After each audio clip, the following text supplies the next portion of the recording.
Hi friends, welcome to Nandini cooking. ಇವತ್ತು recipe ಬಂದು ಏನು ಮಾಡ್ತಾಯಿದ್ದೀನಿ ಅಂದರೆ ಪಲಾವ್ ಮಾಡೋದು ತೋರಿಸ್ತಾ ಇರೋದು. ಬೇಗ ಕ್ವಿಕ್ಕಾಗಿ ಆಗುತ್ತೆ. ಇದು ಸೇಮ್ ಹೋಟೆಲ್ ಶೈಲಿ ಥರ ಇರುತ್ತೆ. ಸಿಂಪಲ್ಲಾಗಿ ಜಾಸ್ತಿ ಮಸಾಲೆ ಇಲ್ದಿರ ಸಿಂಪಲ್ಲಾಗಿ ತುಂಬ ಟೇಸ್ಟಿಯಾಗಿರುತ್ತೆ. ಒಂದು ಸತಿ ನಿಮ್ಮ ಮನೆಯಲ್ಲೂ ಟ್ರಯಲ್ ಮಾಡಿ ನೋಡಿ. ಯಾರ್ಯಾರು ನನ್ನ ಚಾನಲ್ ನೋಡ್ತಾ ಇದ್ದೀರಾ ಒಂದು ಲೈಕ್ಸ್ ಮಾಡಿ, ಸಬ್ಸ್ಕ್ರೈಬ್ ಮಾಡಿ, ಶೇರ್ ಮಾಡಿ. ಇವಾಗ ನಾನು ತರಕಾರಿ ವೆಜಿಟೇಬಲ್ ತೊಗೊಂಡಿರೋದು ಬೀನ್ಸು, ಕ್ಯಾರೆಟು, ಗೆಡ್ಡೆಕೋಸು ತೊಗೊಂಡಿದ್ದೀನಿ. ಜಸ್ಟ್ ಇದು 3. ಬಟಾಣಿ ತೊಗೊಂಡಿಲ್ಲ ನಾನು. ಬಟಾಣಿ ಇದ್ದರೆ ಬಟಾಣಿ ಹಾಕಿ. ಇವತ್ತು ಓವರ್ ನೈಟ್ ನೆನ್ನೆ ನೈಟ್ ನೆನೆಸಿಲ್ಲ ಬಟಾಣಿ, ಹಂಗಾಗಿ ಬಟಾಣಿ ಹಾಕ್ತಾಯಿಲ್ಲ.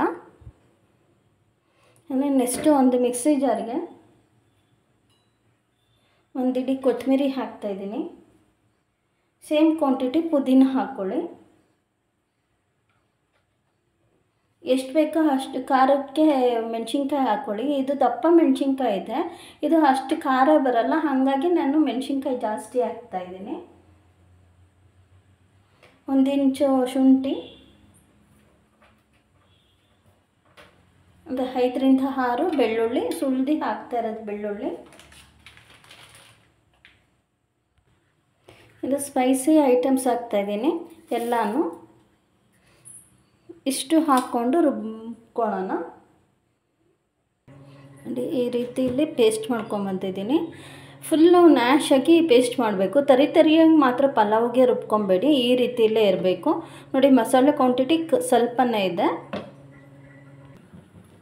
ಈಗ ಕುಕ್ಕರ್ ಇಟ್ಟಿದ್ದೀನಿ. ಈಗ ಒಂದು 5 ರಿಂದ 6 ಸ್ಪೂನು ಎಣ್ಣೆ ಹಾಕ್ಕೊಳ್ಳೋಣ. ನೋಡ್ಕೊಂಡು ಹಾಕ್ಕೊಳ್ತಾ ಇದ್ದೀನಿ. ಚಕ್ಕೆ, ಲವಂಗ, ಮರಾಠಿ ಮೊಗ್ಗು ಇಷ್ಟು ಫ್ರೈ ಮಾಡ್ಕೊಳ್ಳೋಣ. ನಾನು ರುಬ್ಬಕ್ಕೆ ಹಾಕಿಲ್ಲ, ಜಸ್ಟ್ ಫ್ರೈ ಮಾಡ್ಕೊತೀನಿ. ಇದೆಲ್ಲ ಇದ್ದೀನಿ. 2 ತೊಗೊಂಡಿರೋದು ಆನಿಯನ್ನು ಸಣ್ಣದಾಗಿ ಹಚ್ಬಿಟ್ಟು ಸ್ಲೈಸ್ ಮಾಡಿಬಿಟ್ಟು ಹಾಕ್ತಾ ಇರೋದು. ಇದೊಂದು ಸ್ವಲ್ಪ ಗೋಲ್ಡನ್ ಕಲರ್ ಬರೋವರೆಗೂ ಫ್ರೈ ಮಾಡ್ಕೊಳ್ಳಿ. ಆನಿಯನ್ ಎಷ್ಟು ಫ್ರೈ ಆಗುತ್ತೋ ಅಷ್ಟು ಪಲಾವ್ ಚೆನ್ನಾಗಿರುತ್ತೆ. ಹಸಿದಿದ್ದಾಗಲೇ ಹಾಕೋಕ್ಕೆ ಹೋಗ್ಬಿಡಿ. ಇದೊಂದು ಸ್ವಲ್ಪ ಕಲರ್ ಚೇಂಜ್ ಆಗಲಿ, ಇದೆ ಸಾಕು. ಈಗ 1 ಟೊಮೊಟೊ ಹಾಕ್ತಾಯಿದ್ದೀನಿ, ಸಣ್ಣದಾಗಿ ಹಚ್ಚಿಟ್ಟಿರೋದು. ಇದು ಒಂದು ಸ್ವಲ್ಪ ಫ್ರೈ ಮಾಡ್ಕೊಳ್ಳೋಣ.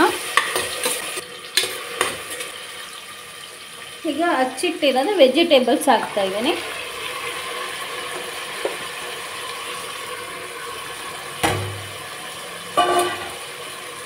ಇದು ಒಂದು ಸ್ವಲ್ಪ ಆಯಿಲಲ್ಲಿ ಎಲ್ಲ ಫ್ರೈ ಆಗಲಿ. ಜಸ್ಟ್ ಒಂದು 5 ಮಿನಿಟ್ಸ್ ಫ್ರೈ ಮಾಡ್ಕೊಳ್ಳಿ, ಇಲ್ಲಾಂದರೆ ಚೆನ್ನಾಗಿರಲ್ಲ. ಹಾಗೆ ಮಸಾಲೆ ಅದು ವೆಜಿಟೇಬಲ್ ಫ್ಲೇವರೇ ಇರಲ್ಲ. ಮಸಾಲೆ ಅದನ್ನು ಹಾಕ್ಕೊಳ್ತಾ ಇದ್ದೀವಿ. ಇದಕ್ಕೊಂದು ಸ್ವಲ್ಪ ವಾಟರ್ನ ಆ್ಯಡ್ ಮಾಡಿಬಿಟ್ಟು ಮಿಕ್ಸಿ ಜಾರ್ಗೆ ಅದೊಂದು ಸ್ವಲ್ಪ ಹಾಕ್ತೀನಿ. ಇದು ಎಣ್ಣೆ ಬಿಡೋವರೆಗೂ ಒಂದು ಸ್ವಲ್ಪ ರೈಸ್ನ ಹಾಕೋಕ್ಕೆ ಹೋಗ್ಬೇಡಿ. ಇದು ಎಣ್ಣೆ ಬಿಡುತ್ತೆ. ಬಿಟ್ಟಿದ ಮೇಲೆ ರೈಸ್ ಹಾಕ್ಕೊಳ್ಳೋಣ.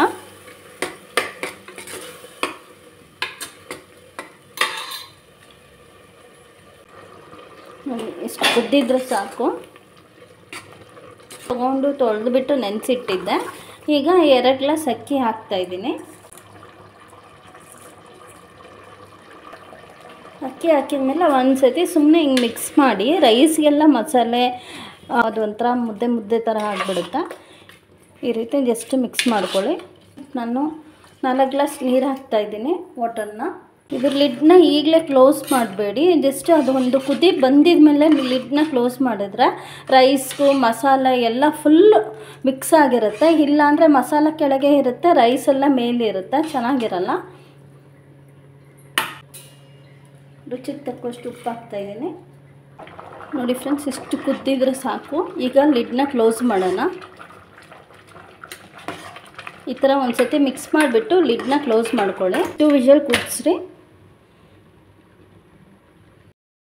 ಫ್ರೆಂಡ್ಸ್, ಪ್ರೆಷರ್ ಹಿಡಿದಿದೆ ನೋಡಿ ಎಲ್ಲ ಫುಲ್ ಕ್ಲೀನಾಗಿ ಮಿಕ್ಸ್ ಆಗಿದೆ. ಮಿಕ್ಸ್ ಮಾಡಿಕೊಂಡ್ರೆ ಸಾಕು. ನೋಡಿ, ರೈಸ್ಗೂ ಪಲಾವು ಎಲ್ಲ ಮಿಕ್ಸ್ ಆಗಿದೆ. ಫ್ರೆಂಡ್ಸ್, ಫೈನಲಿ ಪಲಾವು ಮೊಸರು ಬಜ್ಜಿ ರೆಡಿ ಆಯಿತು. ಇದು ಸೂಪರ್ ಕಾಂಬಿನೇಷನ್ನು. ಒಂದು ಸತಿ ನಿಮ್ಮ ಮನೇಲಿ ಟ್ರಯಲ್ ಮಾಡಿ ನೋಡಿ. ಇದು ಸೇಮ್ ಹೋಟೆಲ್ ಶೈಲಿ, ಮದುವೆ ಮನೆ ಶೈಲಿ ರೀತಿಯಲ್ಲಿ ನಾನು ಮಾಡಿ ತೋರಿಸ್ತಾ ಇರೋದು. Simple recipe. ನನ್ನ ಚಾನಲ್ ಏನಾದ್ರು ಇಷ್ಟ ಆಗಿದ್ದರೆ ಒಂದು ಲೈಕ್ಸ್ ಮಾಡಿ, ಸಬ್ಸ್ಕ್ರೈಬ್ ಮಾಡಿ, ಶೇರ್ ಮಾಡಿ ಹೆಚ್ಚು.